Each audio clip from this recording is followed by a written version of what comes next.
हंसती रहे तू हंसती रहे, हया की लाली खिलती रहे, जुल्फ के नीचे सूरज हुआ मध्यम, चांद जलने लगा आसमां। सुरों के बेताज बादशाह, जिनकी सुरीली आवाज ने सुनने वालों को कभी हंसाया, कभी रुलाया, तो कभी उनके रोंगटे खड़े कर दिए। मेरे हाथ में तेरा हाथ हो, सारी जन्नतें। पद्मश्री से सम्मानित एक वर्सेटाइल सिंगर, जिनकी आवाज ने बॉलीवुड के कई सुपरस्टार्स की नींव रखी और फिल्म इंडस्ट्री में उन्हें मॉडर्न रफी के टाइटल से नवाजा गया। ये दिल दीवाना दीवाना। रॉक स्टाइल गाने हो या रोमांटिक गीत, देशभक्ति जज्बे से लवरेज गाने हो, भजन रहे हो या फिर गजल, इन्होंने संगीत की इन विधाओं में जबरदस्त अंदाज में गाने गाए और सबको अपना कायल बना दिया। इश्क में हम तुम्हें क्या बताएं, किस कदर चोट खा। हिंदी, कन्नड़, बंगाली, मराठी, तमिल और तेलुगु समेत 15 से भी ज्यादा भाषाओं में अपनी आवाज से इस बेमिसाल गायक ने अपनी काबिलियत का लोहा मनवा लिया। बुकटार भीतरे आछो तो मिलू की भूलते की। लेकिन क्या आप जानते हैं कि इतने टैलेंटेड एंड वर्सेटाइल सिंगर और परफॉर्मर होने के बावजूद क्यों इन्हें प्लेबैक सिंगिंग से दूध की मक्खी की तरह निकाल दिया गया? तन्हाई तन्हाई मिलो है।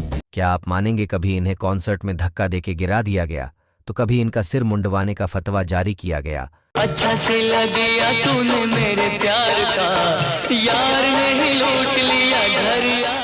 और क्या आप यकीन करेंगे, कभी इन्होंने पाकिस्तानी होने की ख्वाहिश जाहिर की, तो कभी बाबरी मस्जिद और काली माता पर विवादित बयान देकर लोगों के गुस्से का शिकार हो गए। हर घड़ी बदल रही है रूप जिंदगी, छाव है। तो आखिर क्या वजह रही इतने सक्सेसफुल और पॉपुलर रहने के बावजूद इन्होंने इंडियन म्यूजिक इंडस्ट्री को कोस कर अपनी भड़ास निकाली, और आखिर क्यों इतने कंट्रोवर्सी का शिकार हो गए, चलिए जानते हैं।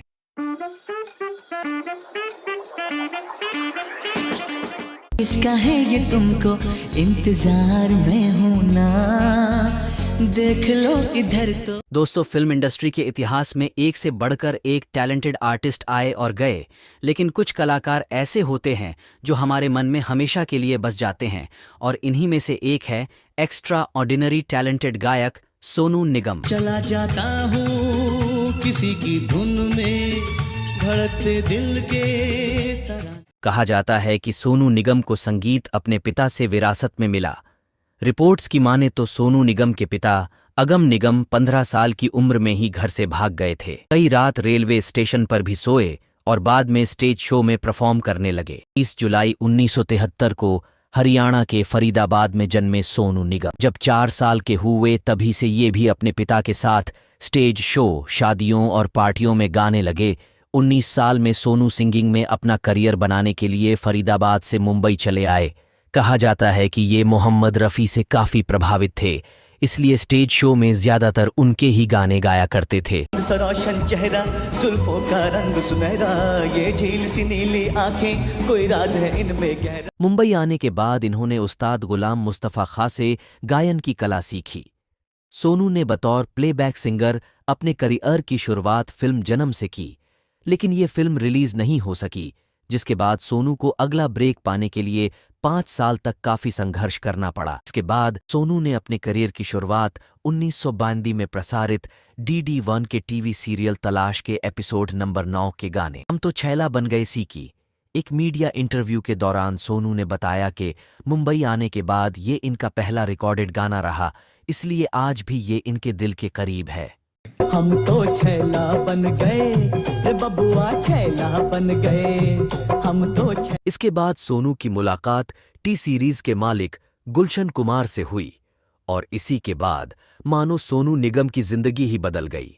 दरअसल साल 1992 में गुलशन कुमार ने सोनू को टी सीरीज की एल्बम रफ़ी की यादें में काम करने का मौका दिया, जिसमें इन्होंने रफ़ी साहब के गानों को एक नए अंदाज में पेश किया। पर्दा है पर्दा, पर्दा है पर्दा, पर्दे के। फिल्मों में प्लेबैक सिंगर के रूप में सोनू का पहला रिकॉर्डेड गाना 1993 में आई फिल्म मेरी जान का वो आसमां वाले रहा, जिसे खूब पसंद किया गया। आसमान वाले ज़मीं पर उतर के दे। उसके बाद सोनू को फिल्मों में काम मिलने लगा और इन्होंने 1993 से 1994 के बीच करीब 10 फिल्मों में गीतों को आवाज दी। हालांकि 1995 को आई गुलशन कुमार की म्यूजिकल थ्रिलर फिल्म बेवफा सनम इनके करियर में मील का पत्थर साबित हुई। जिंदगी की राहों में रंजो गम के मेले हैं, भीड़ है। वैसे तो इस फिल्म के ज्यादातर गाने हिट रहे, लेकिन सोनू की आवाज में अच्छा सिला दिया तूने मेरे प्यार का ये गाना ब्लॉकबस्टर साबित हुआ और सोनू का फिल्म इंडस्ट्री में कदम जम गया।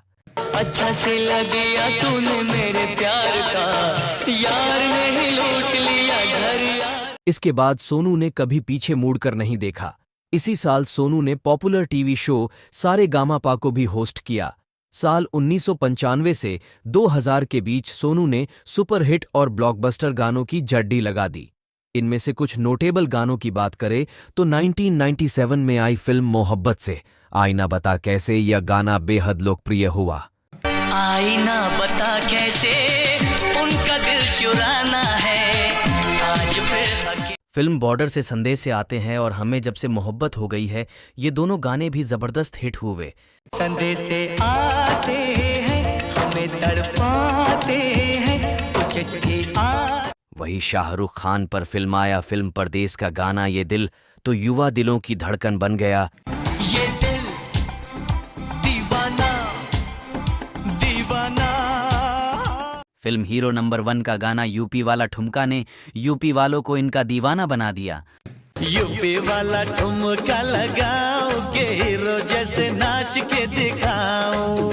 1998 में आई फिल्म दिल से का गीत सतरंगी रे और फिल्म दूल्हे राजा से अखियों से गोली मारे भी जबरदस्त हिट साबित हुए। अपने दीवाने का कर दे बुरा हाल रे की अखियों से गोली मारे। 1999 की फिल्म संघर्ष का गीत मुझे रात दिन ने लोगों को झूमने पर मजबूर कर दिया। मुझे रात दिन बस मुझे चाहते। और इस तरह देखते ही देखते सोनू निगम सबके चहेते गायक बन गए। Thank you all the people. ये एक्चुअली नॉर्मली हम म्यूज़िक अवार्ड्स में होते हैं तो वो थोड़ा ज़्यादा लोग मिलते हैं जो हमको जानते हैं। इसी साल रिलीज हुआ एल्बम दीवाना बॉलीवुड के सबसे लोकप्रिय एल्बम में से एक रहा। खास करके इसका गाना दीवाना तेरा सुपरहिट साबित हुआ। दीवाना मैं हूँ दीवाना तेरा दीवाना। इसके अलावा अब मुझे रात दिन और इस कदर ये दोनों गाने भी सबकी जुबान पर चढ़ गए। अब मुझे रात दिन तुम्हारा ही ख्याल। 2000 के दशक में सोनू सूरज के तरह चमके और इनके गाए ज्यादातर गाने सुपरहिट होते गए। इस दौरान इनके ब्लॉकबस्टर गाने की बात करें तो फिल्म कभी खुशी कभी गम से यू आर सोनिया हिट रहा, तो वही सूरज हुआ मध्यम की लोकप्रियता भी चरम पर रही, जिस गाने से आज भी इनकी और शाहरुख खान की पहचान जुड़ी हुई है। सूरज हुआ मध्यम चांद जलने लगा आसमां। साथ ही फिल्म रिफ्यूजी से पंछी नदिया पवन के झोंके ने वो मुकाम हासिल किया कि इसे आज भी स्वतंत्रता दिवस के मौके पर बजाया जाता है। पंछी नदिया पवन के झोंके। वही फिल्म दिल चाहता है कि सेंसेशनल गानों को भला कौन भुला सकता है। तन्हाई तन्हाई मीलों है फैली। इसके बाद फिल्म फीजा के टाइटल ट्रैक ने भी सुनने वालों को मंत्रमुग्ध कर दिया। तो हवा है फिजा है ज़मीं की नहीं तो घटा है तो फिर। इसी दौरान साल 2002 में सोनू को अपना पहला फिल्म फेयर अवार्ड भी मिला। गुलजार का लिखा और AR रहमान द्वारा संगीतबद्ध साथिया फिल्म के टाइटल ट्रैक ने सोनू निगम को ये सफलता दिलाई। हंसती रहे तू हंसती रहे हया की लाली खिलती रहे जुल्फ के नीचे। इसके बाद साल 2003 में सोनू के करियर की सबसे बड़ी सफलता इनके हाथ लगी। जावेद अख्तर का लिखा और शंकर एहसान लॉय का संगीतबद्ध किया फिल्म कल हो ना हो के टाइटल ट्रैक से सोनू ने सबको अपना दीवाना बना लिया। हर घड़ी बदल रही है रूप जिंदगी, छाँव है। इस गाने के लिए सोनू ने बेस्ट सिंगर के आईफा और फिल्म फेयर के साथ ही अपना पहला नेशनल अवार्ड भी हासिल किया। चाहे जो तुम्हें पूरे दिल से मिलता। साल 2004 में सोनू के सबसे लोकप्रिय गानों की बात करें तो फिल्म मैं हूं ना का टाइटल ट्रैक और तुमसे मिलके, दिल का फिल्म वीर जारा का 2 पल और चुप चुप के शामिल रहे। तो पल रुका ख्वाबों का कारवां और फिर। साल 2005 में आई फिल्म Lucky no time for love से सुन जरा। 2006 में आई फिल्म कृष से प्यार की ये कहानी और कोई तुम सा नहीं भी खूब लोकप्रिय हुए। सुन जरा सोनिए सुन जरा। फिल्म फना से देखो ना और मेरे हाथ में की दीवानगी आज भी कायम है। मेरे हाथ में तेरा हाथ हो, सारी जन्नतें। वही फिल्म जोधा अकबर से इन लम्हों के दामन में और साल 2007 में आई फिल्म ओम शांति ओम से मैं अगर कहूं भी सुपरहिट रहे। इन लम्हों के दामन में बाकी तुमको पाया है तो जैसे खोया हूँ, कहना चाहूँ भी तो। इसके बाद की बात करें तो साल 2010 में आई फिल्म दबंग से चोरी किया रे, 2012 में आई फिल्म अग्निपथ से अभी मुझ में कही, 2014 में आई फिल्म पीके से भगवान है कहाँ रे तू। इन जैसे गानों ने ये साबित कर दिया कि सोनू निगम जैसा कोई और नहीं। भगवान है कहाँ रे तू। इस दौरान सोनू निगम ने कई नेशनल और इंटरनेशनल सिंगर्स के साथ कोलैबोरेशन में कई एल्बम्स भी लॉन्च किए और अपनी जादुई आवाज से दुनिया भर में अपने फैंस को खूब एंटरटेन किया। सारी दुनिया एक तरफ और एक तरफ है तू। गायकी के साथ साथ सोनू ने कई फिल्मों में एक्टिंग में भी हाथ आजमाया। हालांकि इसमें सोनू को कुछ खास सफलता नहीं मिली। वैसे तो सोनू ने एक्टिंग की शुरुआत एज अ चाइल्ड आर्टिस्ट की और 1982 से 83 के बीच ये फिल्म उस्तादी उस्ताद से कामचोर और बेताब में बाल कलाकार के रूप में नजर आए।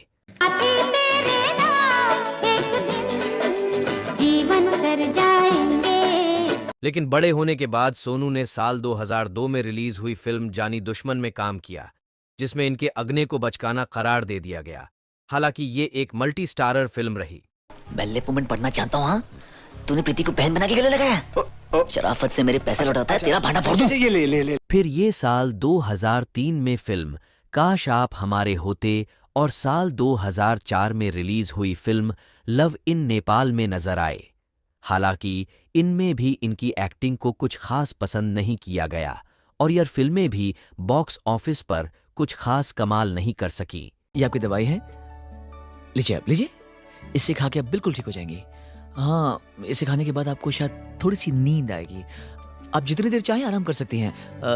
क्या है, मुझे जरा जल्दी है, जॉब का मामला है ना, आई हैव टू रश। फिल्मों में एक्टिंग और सिंगिंग के साथ ही सोनू निगम 1992 से लेकर 2016 तक छोटे पर्दे पर भी एक्टिव रहे और ये सारे गामा, इंडियन आइडल, किसमें कितना है दम, वॉइस ऑफ इंडिया, छोटे उस्ताद और एक्स फैक्टर इंडिया जैसे कई टीवी शोज में कभी होस्ट तो कभी जज के रूप में नजर आए। पहली बात तो बताऊं कि सबसे अच्छी बात ये लगी मुझे आपके कि बहुत डूब के गाया, एक्सप्रेशंस बड़े अच्छे लगे मुझे। और वो रफी साहब का दर्द दिल। चलिए अब बात करते हैं सोनू निगम से जुड़ी कंट्रोवर्सी की। तो कहा जाता है कि वो अपने बेबाक बयानों के लिए मशहूर सोनू निगम विवादों से गहरा नाता रहा है। ऐसे ही एक कंट्रोवर्सी उसी की बात करें तो साल 2015 में सोनू निगम ने आम आदमी पार्टी के नेता कुमार विश्वास का समर्थन करते हुए एक ट्वीट कर दिया और एक बड़े मीडिया ग्रुप का वीडियो शेयर करते हुए कहा, इसमें अलग से आवाज डाली गई है, इसे ऐसा रूप दिया गया है जिससे मामले का आरोप कुमार विश्वास पर लगे। सोनू निगम के इस आरोप के बाद काफी विवाद खड़ा हुआ हालांकि इस विवाद के दौरान सोनू के फैंस ने इनका जमकर का सपोर्ट किया। इसके बाद 2017 में सोनू निगम ने अजान को लेकर एक ट्वीट किया जिसको लेकर खूब बखेड़ा खड़ा हुआ। दरअसल सोनू ने अजान से नींद टूटने के लिए धार्मिक स्थलों पर लाउडस्पीकर के इस्तेमाल को गुंडागर्दी करार दिया। इन्होंने ट्वीट किया कि मैं मुस्लिम नहीं हूं, लेकिन अजान के वजह से न चाहते हुए भी मुझे उठना पड़ता है। ये जबरदस्ती की धार्मिकता कब खत्म होगी? जब मोहम्मद ने इस्लाम बनाया था तब बिजली नहीं थी। एडिसन के बाद मुझे ये क्या सुनना पड़ता है? सोनू के ये ट्वीट से मुस्लिम समुदाय के लोग इनसे काफ़ी नाराज़ हुए।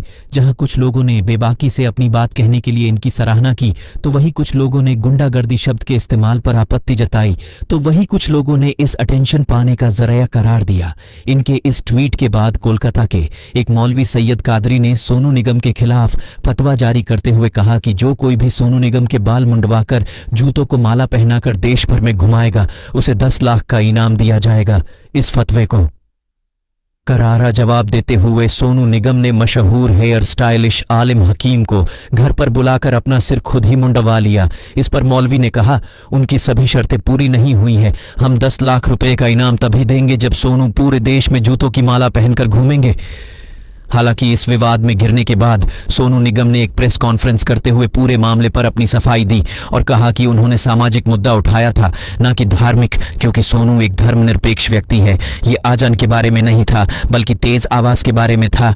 यही नहीं, सोनू निगम ने यह भी कहा कि उन्होंने मंदिर और गुरुद्वारे का जिक्र भी किया था, लेकिन इस पर किसी का ध्यान नहीं गया। एक और कंट्रोवर्सी में सोनू निगम एक वायरल वीडियो क्लिप में नवरात्रि में मीट बैंड होने की बात पर अपनी राय देते हुए नजर आए। जैसे मैंने आपको खुद ही कहा कि मैं इस बात के सख्त खिलाफ हूं कि अगर नवरात्रि चल रहे हैं या कोई किसी भी धर्म का कोई स्पेशल चल रहा है तो आप ये नहीं कह सकते कि सब बंद कर दो। वीडियो में सोनू निगम कहते दिख रहे थे कि वो कोई भक्त नहीं है कि कहे जय श्री राम कर लो।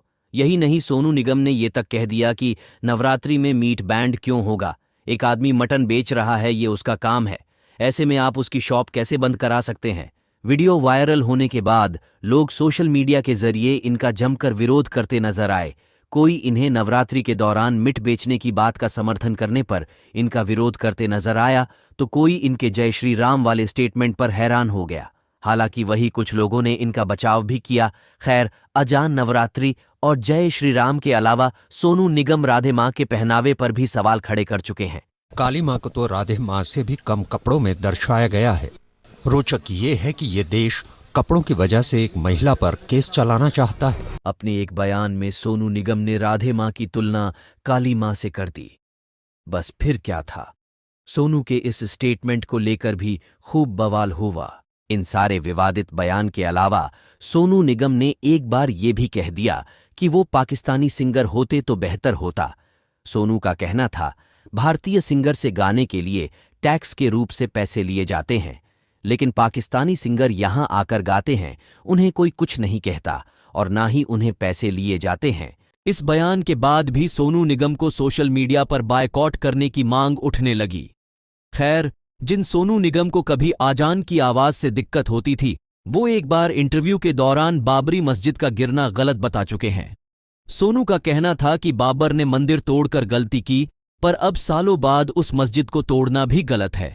अगली कंट्रोवर्सी की बात करें तो जून 2020 में अभिनेता सुशांत सिंह राजपूत के निधन के बाद सोनू निगम ने एक वीडियो पोस्ट किया जिसमें उन्होंने कहा कि संगीत उद्योग पर भी 2 कंपनियों का एकाधिकार है और सोनू को भी इसी प्रकार का सामना करना पड़ रहा है।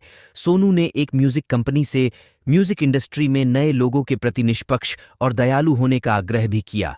हालांकि इन सब के बीच टी सीरीज के मालिक भूषण कुमार की पत्नी दिव्या खोसला के एक ट्वीट ने मामले को और बढ़ा दिया। दिव्या ने सोनू निगम को एहसान फरामोश बताया और कहा कि सोनू झूठी कहानी बेचकर लोगों के दिमाग से खेल रहे हैं। दिव्या की प्रतिक्रिया सामने आने के बाद सोनू निगम ने फिर से एक वीडियो शेयर करके कहा कि लातों के माफिया बातों से नहीं मानते। बताया जाता है कि ट्वीट के जरिए वाद विवाद और एक दूसरे को धमकाने का ये सिलसिला लंबा चलता रहा, जिसके बाद सोनू निगम और अबू सलेम के रिश्तों की जांच की बात भी कही जाने लगी। सोनू से जुड़े अगले विवाद की बात करें तो फरवरी 2022 में इन पर रॉकी और रेहान सिद्दीकी के साथ काम के आरोप भी लगे, जिन्हें कदाचार और पाकिस्तान स्थित आतंकवादी समूहों का समर्थन करने के लिए कॉन्सुलेट जनरल ऑफ इंडिया की सिफारिशों की आधार पर ब्लैकलिस्ट किया जा चुका था। बताया गया, जब यूएसए के एक शो प्रमोटर राजेंद्र सिंह पहल ने एक म्यूजिक इवेंट में प्रदर्शन के लिए सोनू से संपर्क किया तो इन्होंने उन्हें रेहान सिद्दीकी से संपर्क करने की सलाह दे दी। इस पूरे वाकया के बाद सोनू की खूब किरकिरी हुई और लोगों ने इनसे सोशल मीडिया के जरिए खूब सवाल पूछे और ट्रोल भी किया। अगले विवाद की बात करें तो फरवरी 2023 में एक म्यूजिक इवेंट में सोनू निगम और उनकी टीम के साथ धक्का मुक्की और हाथापाई होने की रिपोर्ट सामने आई।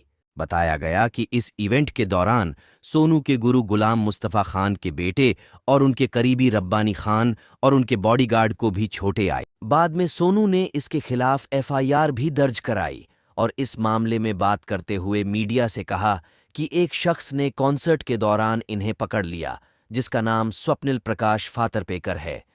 बचाने के लिए जब इनके बॉडीगार्ड सामने आए तो उन्हें भी धक्का दे दिया गया, जिन सबके साथ सोनू भी सीढ़ियों से गिर गए।